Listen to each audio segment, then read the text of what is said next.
Hey, howdy everyone. Okay, so definitely this is plenty late. Our this would now be the July release, which is coming out on the 18th of August. So sorry everyone.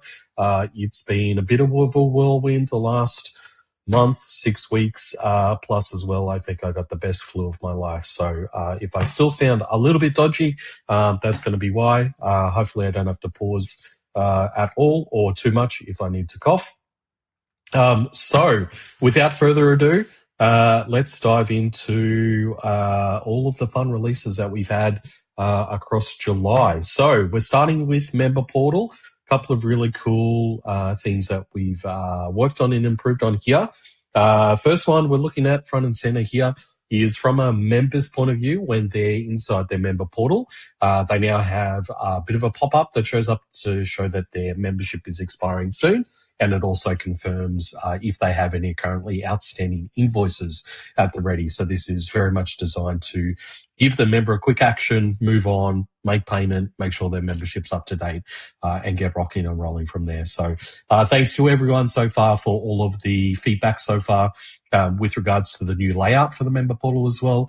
It's been super amazing. We've already worked in a number of those tweaks and improvements. And we'll be working on a few more, so don't be afraid to push all of that feedback through to us. Now, moving along, going to put a bit of a spotlight on a couple of our clients. So first one's going to be New South Wales Tourism Association. I should really just be on the home of their member portal here. Now, working alongside Natalie, Dom, and Sarah in their team. They're a bit of a powerhouse team, just the three of them. I have no idea how they get everything done that they do get done. But with their transition across to Wave, they set us a couple of really ambitious goals that we were happy to tackle because we could see that these things were going to be some really valuable elements that we can now start to think about rolling out across everyone. But we used New South Wales Tourism Association as kind of the guinea pig, and they were willing test subjects for us as well. So we now have a member hub, which allows for a whole depth of information coming in to improve the member experience. And this actually, you probably, for those with eagle eyes, probably have already noticed. This actually leads a bit of a way towards one of our big modules that's coming to life this month, August, and then across September is our awards module inside Wave as well. So for all of you out there that run awards programs, you will soon be able to pull all of that into Wave as well.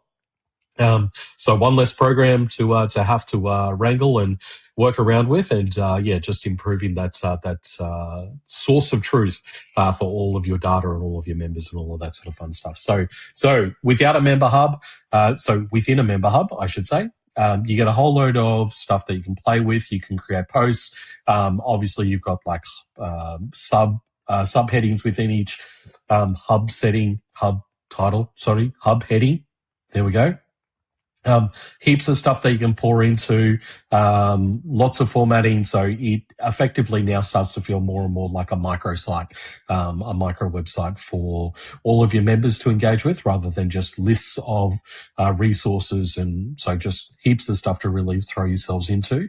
I'm probably going to dob Sandy in for this to talk to any of you that are keen to really explore this much more, because he's the one that really brought it to life and was the one doing all of the hard work. I just get to kind of half take the praise at the end here in this video and show off how amazing it is.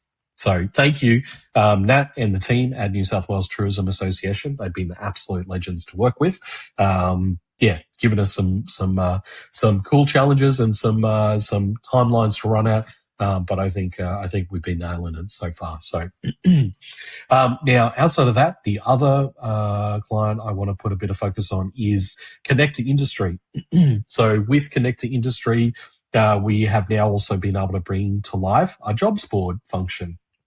Again, I'm going to default to Sandy. He's going to go through a hell of a lot more detail, and we will have a dedicated video just about this element as well, because I appreciate a number of our Wave clients are going to be keen to potentially put this to use and get super deep on it. We're certain that you're all going to have some feedback and some insights as to ways that it can be evolved a little bit more. But yeah, it's if jobs board has been on your horizon, don't be afraid to come to us and have a chat and see if what we've got is going to be able to scratch that itch and potentially be a cool value add into the future as well for you all. Now, coming back to admin side, the client shout-outs don't stop from there. So first shout-out's going to go to Franchise Council of Australia, FCA. They brought to us something that we figured was going to be coming along, but they were able to give us some use cases and some test cases so that we could ensure we went about building it the right way. So contract billing settings. So what this means now is when a member signs up for, say, a 12-month membership, we've now got better controls as to setting subscription or cycling payments that are a part of that contract term. So rather than treating it like a monthly membership, we can now treat it like an annual membership with monthly payment cycles that happen around it. Plus, you get some further settings and controls that you can see here, where you can now start to, at the end of a subscription cycle or a billing cycle, you can then determine how you want the behavior to work from there. So you won't see this globally turned on across all of your accounts. We appreciate not everyone's going to need something like this, so we didn't want to just throw it into the settings and then it's just in the way. So for those of you that are keen to explore it more, understand it more, if you definitely want it turned on, please let us know and we can start to turn it on and get it active for all of you. This is a part of all of your ongoing monthly services, so this doesn't attract any further charges or bills or anything like that at all. So. But thanks to FCA for helping us bring that to life. The next thanks is going to go to RGA, Rice Growers Association. They presented us also with a unique scenario. And that scenario came around the renewal invoices that we're helping to create for all of their members. So their Rice Growers Association still have some members that love a bit of hard mail, snail mail. Some do, in fact, still like to pay via check as well. So with a few tweaks and adjustments to our invoice template, when we go to download an invoice, we can actually now download it and format it so it's ready for a window envelope-friendly layout. So, a little bit different, a little bit unique. We appreciate a lot of you may not need this at all. You probably won't even think about it ever again. But for those of you that might need to post out a few invoices, don't be afraid to have a chat. We can put it to the test on your end, make sure that it aligns with your stationery and, have you sorted. So we've also got a couple of updates surrounding our events module. Many of you would have already noticed the revised layout of our events listing pages and admin here. So this was just to better manage all of the events, appreciating a number of our associations now have dozens and even potentially hundreds of events that were listed on this page, so it becomes a bit unmanageable. So we... I say we, but really it was Sandy improved the UI and the UX experience here for everyone involved. So you've now got upcoming, private events, draft events, past events, and then archived events as well. Pretty self-explanatory. You should all be able to follow that pretty simply. If you notice any bugs with any of it or if it's not quite making sense, do let us know. One other big update that we've applied to events surrounds additional questions. With additional questions, you now have the ability to set additional questions to be mandatory or optional. We know a fair few of you have asked about this. Apologies, it took a little bit longer than what we wanted it to, but that's now live. So any current events have this setting available by default. It's just set to no at the moment, and all future events then have that as a part of the additional questions options for any events as well. Then thinking about members and managing members, this request specifically started with TPA, Transport Professionals Association, was the desire to help enforce when members were logging in to reset their passwords. It's an improved cybersecurity and data privacy protection where admins can sometimes feel uncomfortable passing or creating and then passing along a password to a member. And of course, members have the best intention of resetting at some point, but unfortunately, often they don't. So then that becomes somewhat of an insecure password. So now you've actually got the ability to enforce it as an admin for any of your members. So come to the member record, go into account access, then access the individual.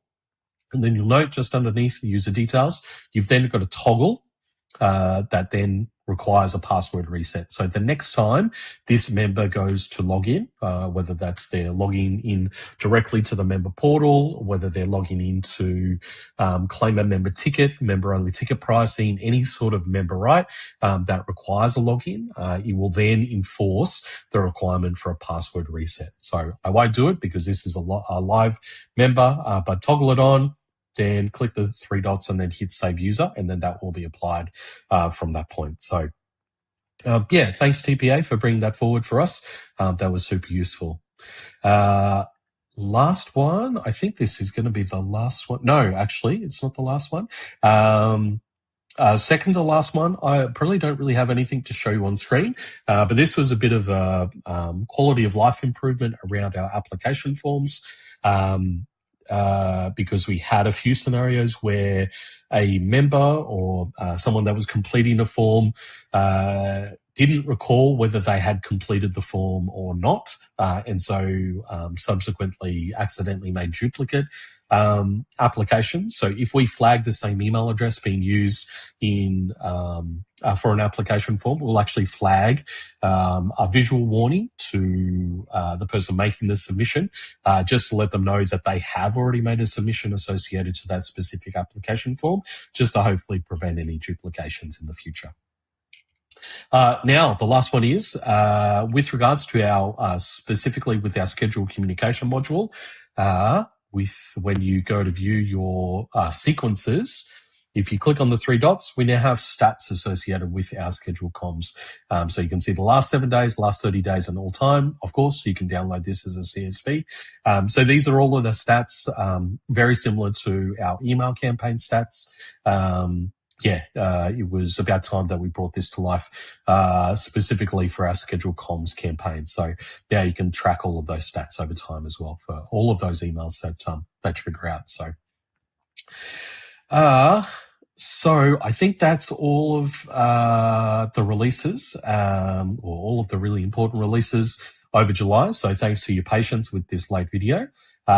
In the next release, and probably some additional videos that will come out either before or just after the next release, our two big modules that we've got coming to life. I've already teased one of them, which is awards.